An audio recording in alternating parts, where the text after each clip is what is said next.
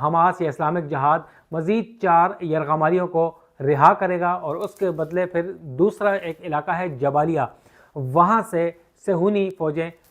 واپس بلائی جائیں گی۔ تیسرے مرحلے میں باقی جو یرغمالی ہوں گے انہیں رہا کیا جائے گا اور اس کے بدلے رفح کا جو کراسنگ پوائنٹ ہے، جو کہ ایجپٹ کے انٹری پوائنٹ ہے ایجپٹ اور غزہ کے درمیان، اس سے صہیونی فوجیں واپس بلائی جائیں گی اور وہ کھولا جائے گا، اور وہاں سے جو شدید زخمی افراد ہیں فلسطینی ہیں انہیں ایجپٹ بھجوایا جائے گا، اور رفح کراسنگ کے اس سائڈ پہ ایجپٹ کی طرف یعنی مصر کی جانب جو عالمی امدادی ٹرکس یا ریلیف گڈس پڑی ہیں ان کو غزہ، خان یونس، جبالیہ یا دیگر جو متاثرہ علاقے ہیں وہاں پر بھجوایا جائے گا، اور اب یہ پہلا فیز ہے۔ دوسرا فیز ایک دوسرا ہے، اس میں مزید جو یرغمالی ہیں انہیں رہا کروایا جائے گا، اور اس میں یہ بتایا جا رہا ہے کہ 1000 سے زائد فلسطینی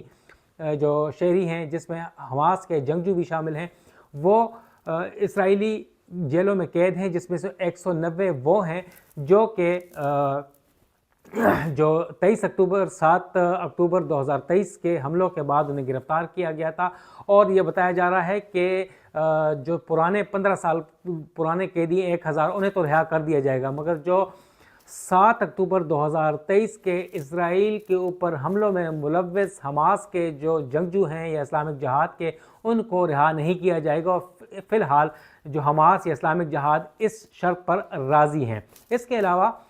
جو ہاسٹیجز ہیں یرغمالی ہیں تقریباً وہ 96 بتائے جا رہے ہیں اسرائیلی حماس کے اسلامک جہاد کی قید میں، انہیں رہا کیا جائے گا، مگر اس میں سے وہ جو 36 ہلاک ہو چکے ہیں دوران قید ان کی لاشیں دی جائیں گی، اور باقی جو زندہ ہیں ان کو مرحلہ وار دیا جائے گا۔ تیسرے مرحلے میں کچھ اور شرائط ہیں کہ اس کے اوپر عمل درآمد ہوگا تو اس کے بعد پھر ایک مستقل سیز فائر کی جانب بڑھا جائے گا، اور اس کے علاوہ اس میں یہ بھی کہا گیا ہے کہ جو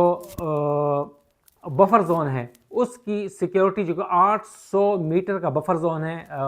اسرائیل اور فلسطین کے مابین، اور یہ غزہ سٹرپ کہلائی جاتی ہے، وہاں کی جو سیکیورٹی ہوگی اس کے اوپر اب ٹاکس ہو رہی ہیں کہ اس کی جو سیکیورٹی ہوگی وہ کس کے پاس ہوگی، قبضہ کس کے پاس ہوگا۔ تاہم اس کے اوپر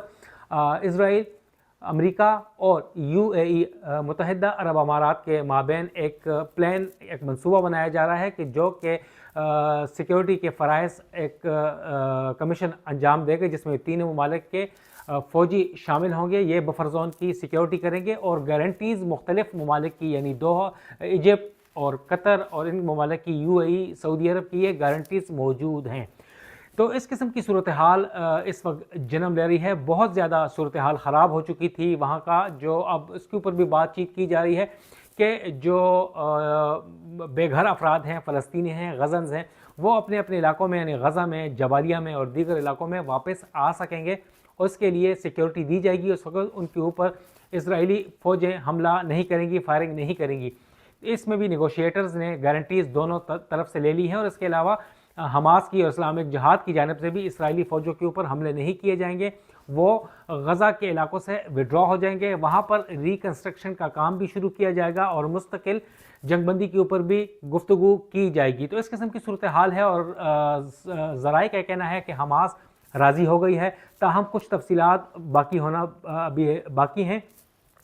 اس میں صورتحال یہ ہے کہ ابھی میپس جو نقشے دینے ہیں، تفصیل دینی ہے کہ کن کن مرحلوں میں اسرائیلی فوجیں پیچھے ہٹیں گی اور غزہ کو فری زون قرار دیا جائے گا، تاکہ جتنے بھی بے گھر افراد ہیں جو کہ پیدل آنا چاہتے ہیں، گاڑیوں کی صورت میں آنا چاہتے ہیں، تو وہ 3 جو بڑے بڑے گنجان آباد علاقے ہیں جہاں کی جو انٹری ایگزٹ پوائنٹس ہیں جو کہ مین آرٹریز ہیں، شہرک کہا جاتا ہے غزہ پٹی کی، اس کے اوپر اسرائیلی افواج قابض ہیں، ان سے کیسے پیچھے ہٹیں گی۔ تو لہٰذا اس میں تمام تر جو ٹاکس ہیں وہ کامیاب ہو چکی ہیں، اور جو بائیڈن نے بھی اس کا اعلان کر دیا ہے کہ دونوں فریقین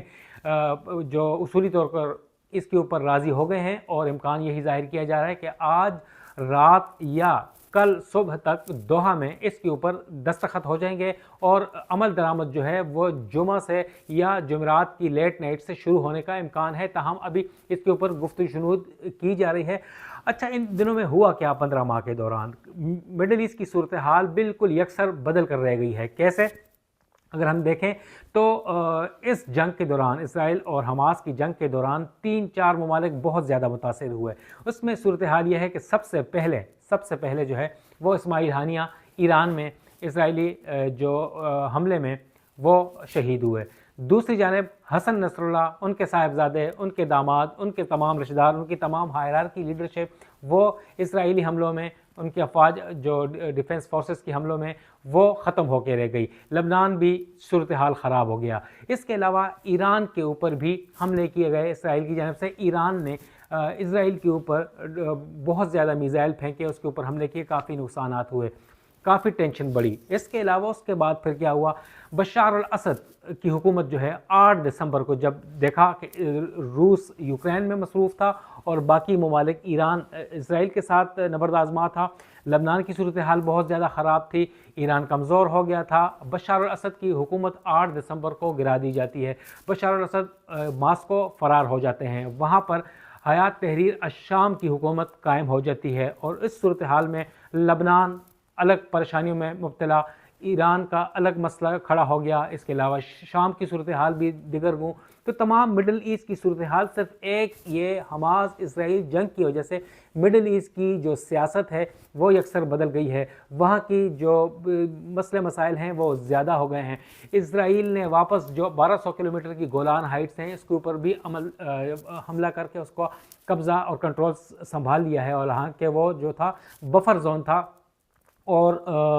ملٹری زون تھا، مگر اس کے اوپر اسرائیل نے قبضہ کر لیا ہے۔ تو اس قسم کی صورتحال کے پیش نظر اب اس وقت سب سے وقت کی اہم ضرورت تھی، کیونکہ 70-80 ہزار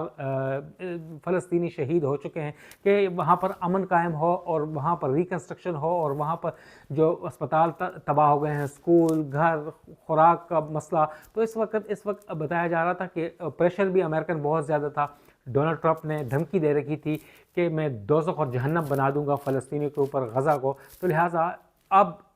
سیز فائر ایگریمنٹ ہونے جا رہا ہے، اور آئندہ چند گھنٹوں کے دوران اس کے اوپر دستخط کر دیے جائیں گے۔ اس حوالے سے مزید ہم آپ کو اپڈیٹ دیتے رہیں گے۔ اجازت دیں، السلام۔